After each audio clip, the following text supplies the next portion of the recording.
नमस्कार, स्वागत है आपका एमपी न्यूज़ के न्यूज़ रूम में। मैं हूं दीक्षा और हमारे साथ मौजूद हैं एडिटोरियल टीम के संदीप मीणा, राहुल पटेल और नम्रता बुंदेला जी। बात करते हैं आज की कुछ मुख्य समाचारों की। तो आपको बता दूं, जिस तरह से चर्चाएं तेज़ हैं सियासी गलियारों में कि बाबूलाल गौर जो हैं कांग्रेस के पक्ष से लोकसभा चुनाव की सीट पर अगले दावेदार हो सकते हैं भोपाल से। संदीप जी, मैं आपसे पूछना चाहूँगी कि जिस तरह से बयान आया है बाबूलाल गौर का कि वो अभी विचार कर रहे हैं, मंथन कर रहे हैं, गहन मंथन चल रहा है। उन्होंने जिस तरह से जो दिग्विजय सिंह और बाबूलाल गौर का जो मीटिंग हुई थी उसमें दिग्विजय सिंह ने बाबूलाल गौर को ऑफर दिया था कि वे कांग्रेस की तरफ से भोपाल सीट से जो है लोकसभा चुनाव लड़ें। तो क्या पूरी प्रतिक्रिया रही इस पे बाबूलाल गौर की? जी, दीक्षा जी, सबसे पहले तो मैं एक चीज़ बताना चाहता हूँ और इस बात को आप समझिए कि भाजपा जो है लगातार मध्य प्रदेश में वरिष्ठ नेताओं को किनारे करते हुए आई है। तो जिसे लेकर कहीं न कहीं माना जा रहा था, विधानसभा चुनाव में भी ये देखने को मिला था कि बाबूलाल गौर को विधानसभा का टिकट नहीं मिला, बल्कि उनकी बजाय जो है गोविंदपुरा सीट से उनकी बहू कृष्णा गौर को विधानसभा चुनाव लड़ाया गया।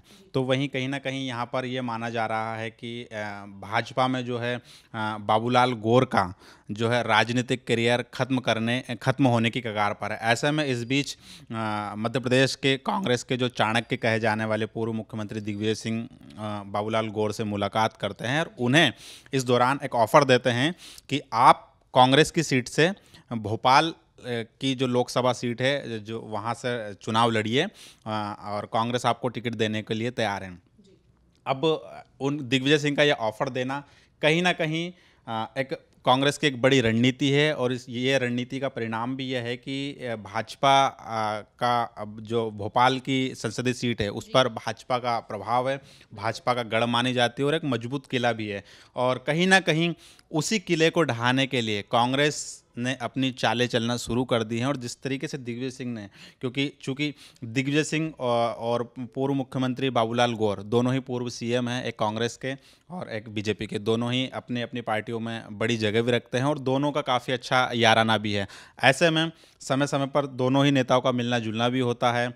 विधानसभा चुनाव की बात की जाए, चुनाव प्रचार के दौरान की बात की जाए, चाहे कमलनाथ के शपथ विधि समारोह की बात की जाए, उस दौरान भी राहुल गांधी से बाबूलाल गौर की मुलाकात भी सुर्खियों में बनी रही। और उसके बाद भी जब नतीजा है, उसके बाद भी दिग्विजय सिंह का उनके बाबूलाल गौर के घर जाना, वहाँ पर चाय नाश्ता लंच करना, ये सारा जो पूरा एक दोस्ती के ज़रिए जिसे दिखाया जा रहा था, लेकिन अंदर खाने में जो चल रहा था वह मेन बात यही थी जो आज बाबूलाल गौर ने बयान देकर उजागर कर दी और दिग्विजय सिंह ने उन्हें भोपाल की संसदीय सीट से चुनाव लड़ने का ऑफर किया है।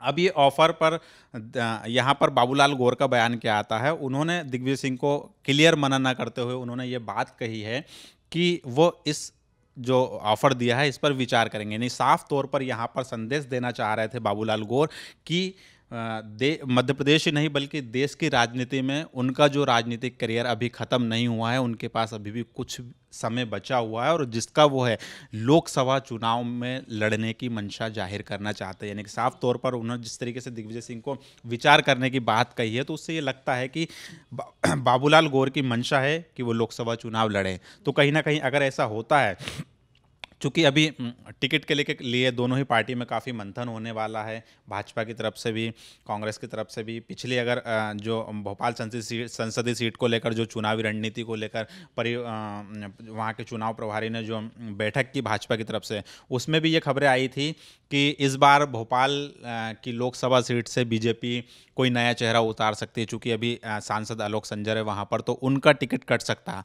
ऐसे में कहीं ना कहीं अचानक से बाबूलाल गौर का इस तरह का बयान देना ये दर्शाता है कि आलोक संजर का टिकट कट सकता है तो बाबूलाल गौर उम्मीदवार हो सकते हैं। हालांकि ये भविष्य के गर्त में ये फैसला है, लेकिन देखना होगा जिस तरीके से टिकट को लेकर देश भर में टिकट को लेकर टिक शुरू हो गई है, तो कहीं ना कहीं यहाँ पर जो है अब दावेदारों ने अपनी सियासी सरगर्मियाँ बढ़ा दी है और उसी को लेकर ये बयान सामने आया है। अब चूँकि देखना होगा कि आने वाले समय में किस तरीके के सियासत में उठापटक होती है और अगर ऐसा होता है। बाबूलाल गौर चूँकि कई बार अपने बेबाक बयानों की वजह से सुर्खियों में रहे हैं और कई बार उन्होंने बगावती बयान भी दिए हैं। तो अगर ऐसा होता है कि वो चुनाव लड़ते हैं कांग्रेस की सीट से, टिकट से भोपाल का, तो कहीं न कहीं ये बीजेपी के लिए बड़ा नुकसान होगा, क्योंकि वो मध्य प्रदेश के पूर्व मुख्यमंत्री रह चुके हैं। उन ऐसे में उनका काफ़ी बड़ा वर्चस्व है, तो भाजपा को बड़ा खामियाजा भुगतना पड़ सकता है। जी, बिल्कुल जिस तरह से आपने बताया संदीप कि उन्होंने क्लियर कट कोई जवाब नहीं दिया है, बहुत ही डिप्लोमेटिक आंसर था कि वो उस पे विचार कर रहे हैं, ना हाँ कहा ना कहा। तो अगर देखिए ये तो बहरहाल आने वाला वक्त ही बताएगा कि बाबूलाल गौर जो हैं कांग्रेस में शामिल होते हैं या नहीं होते हैं। यदि वो कांग्रेस में शामिल होते हैं तो मुझे एक कहावत याद आ रही है कि घर का भेदी लंका ढाए। बिल्कुल, तो लेकिन ये इसमें एक बात ये भी है जी कि बीजेपी जो है इसमें डैमेज कंट्रोल में लग गई है, क्योंकि बाबूलाल गौर ने जिस तरीके से बयान दिया है उसके बाद में भाजपा कभी नहीं चाहिए कि वो चाहेगी कि बाबूलाल गौर कांग्रेस में जाए, इसलिए बीजेपी भी अब जो है डैमेज कंट्रोल में लग गई है। जी बिल्कुल, हो सकता है भाजपा फिर से मंथन करे और शायद बाबूलाल गौर को कोई लोकसभा दावेदारी उन्हें जो है ऑफर कर दे। बढ़ते हैं अपनी अगली खबर की और जिस तरह से हम जानते हैं कि कांग्रेस जो है बहुत ही फूक फूक कर कदम रख रही है और नए नए फॉर्मूले निकाल रही है विधानसभा जीत के बाद लोकसभा चुनाव के लिए भी। ऐसे में कांग्रेस ने मंत्रियों की जीत के लिए भी जो है मंत्रियों के रिपोर्ट कार्ड के लिए जो है नए फॉर्मूले निकालना शुरू कर दिए हैं। मंत्रियों की हार और जीत से जो है मंत्रियों का रिपोर्ट कार्ड जो है वो बनेगा। जिस तरह से आप जानते ही हैं कि ऐप भी बनाया है एक मोदी सरकार ने, उसका पूरा यूज जो है कांग्रेस सरकार भी अपने लिए कर रही है। राहुल जी, मैं आपसे पूछना चाहूंगी कि किस तरह का फॉर्मूला है ये कि मंत्रियों का रिपोर्ट कार्ड किस तरह से बनेगा कि उनकी हार और जीत पे डिपेंड करेगा? दीक्षा जी, जो आपने विषय किया है, बहरहाल ये जो खबर है वो ये आ रही है कि कांग्रेस आगामी लोकसभा चुनाव के लिए अब कमर कस चुकी है और मध्य प्रदेश में अलग अलग जगहों पर बैठकों का दौर शुरू हो गया है। वहीं एक नया फॉर्मूला लगाया गया है। मैं आपको बता देता हूं कि मध्य प्रदेश एक हिंदी काउ बेल्ट कहा जाता है। वो भारतीय जनता पार्टी का इसमें पिछले अगर 2 दशकों की बात करें तो एक तरफा एक यूं कहें कि एक वर्चस्व रहा है। तो ऐसे में 2019 यानी जो आगामी इलेक्शन है, इसमें कांग्रेस की राह बिल्कुल आसान नज़र नहीं आ रही है।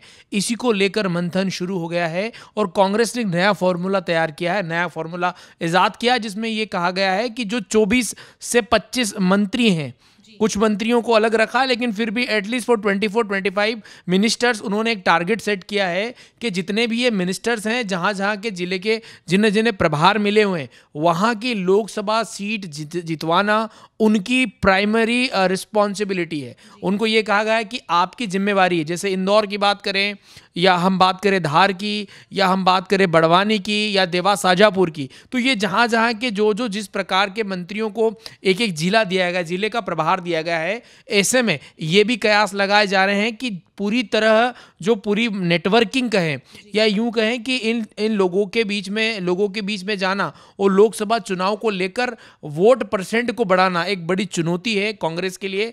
मैं यदि बात करूं पिछली बार की, तो पिछली बार सिर्फ 3 सीटों से ही, जो कि 29 सीटें हैं, उनमें से सिर्फ 3 सीटों पर ही कांग्रेस को संतुष्ट होना पड़ा था। ऐसे में आगामी लोकसभा चुनाव में यदि कांग्रेस राहुल गांधी को पीएम कैंडिडेट या पीएम बनाने का जरा भी सपना देख रही है, तो कहीं ना कहीं मध्य प्रदेश की सीटों पर उन्हें सेंधमारी करनी होगी। चूंकि मध्य प्रदेश में उनका अच्छा परफॉर्मेंस रहा है।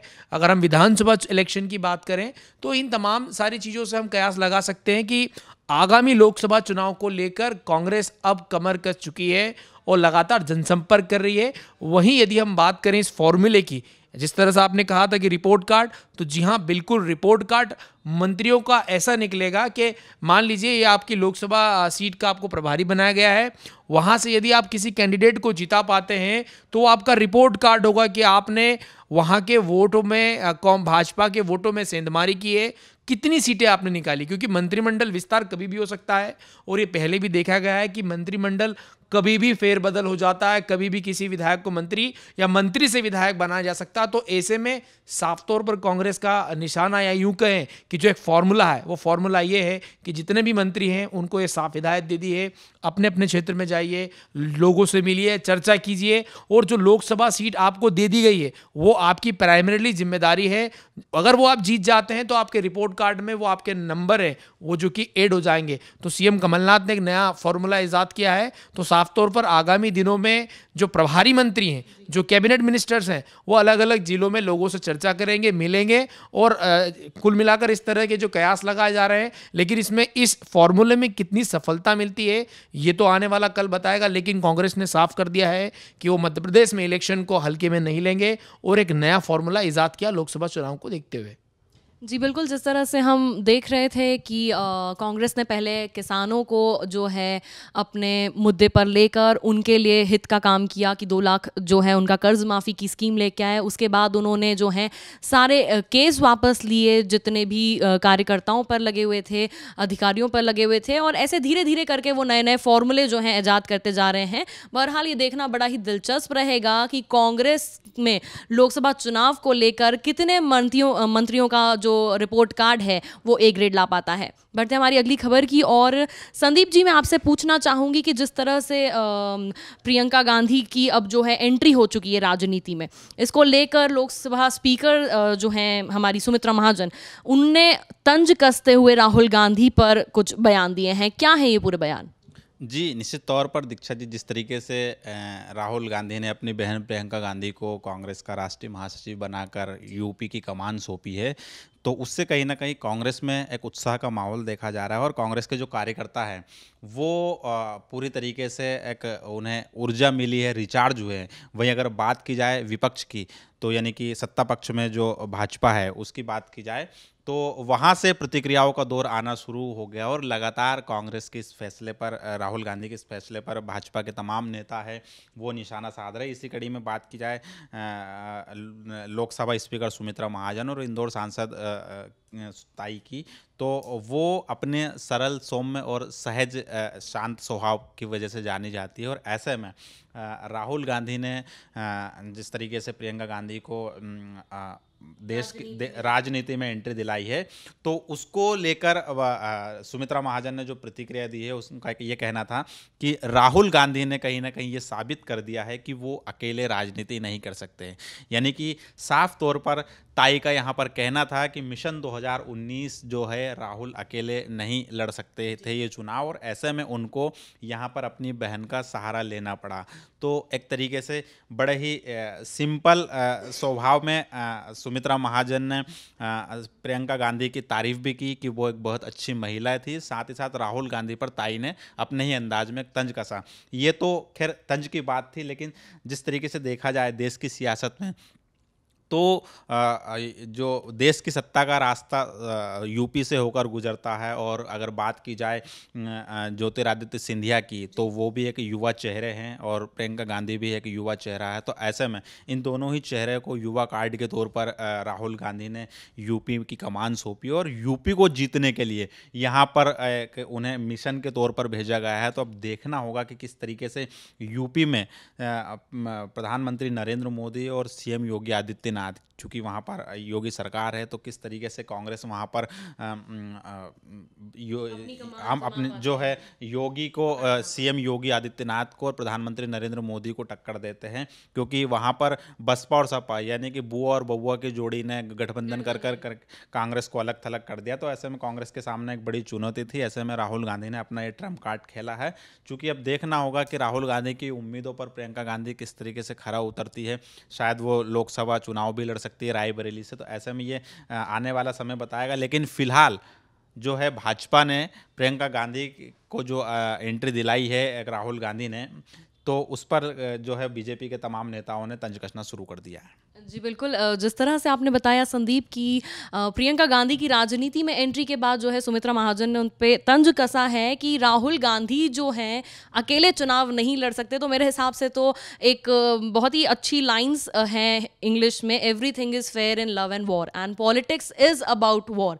तो शायद अगर उन्हें साम दाम दंड भेद जो भी उन्हें आजमाना पड़े, वो मिशन 2019 के लिए बिल्कुल तैयार हैं। बढ़ते हमारी अगली खबर की और जिस तरह से आपको लगातार एमपी न्यूज़ खबर दे रहा रहा है कि भोपाल, राजधानी भोपाल में रहने वाले एक यूट्यूबर ब्लॉगर अभिषेक मिश्रा को जो है दिल्ली पुलिस गिरफ्तार कर ले गई है। और इसी दौरान जो है दोनों ही प्रदेशों के बीच में जो है राजनीति गर्मा गई है, आरोप प्रत्यारोप का दौर चल पड़ा है। राहुल, मैं आपसे पूछना चाहूंगी कि जिस तरह से बताया जा रहा है अभिषेक मिश्रा जो हैं कांग्रेस पार्टी के समर्थक रहे हैं और वो आईटी सेल डिपार्टमेंट में भी हैं उनके, उसके बावजूद जो है दिल्ली पुलिस ने बहुत ही मैं कहूँगी खुफिया तरीके से आए और कल रात उन्हें गिरफ्तार करके ले गए। इस पे जो है बहुत सारे बयान भी आए थे, जिस तरह से कमलनाथ सरकार ने आपत्ति जताई थी और गृह मंत्री बाला बच्चन ने भी उन्हें पत्र लिखकर आपत्ति जताई थी। तो क्या है ये पूरा मामला?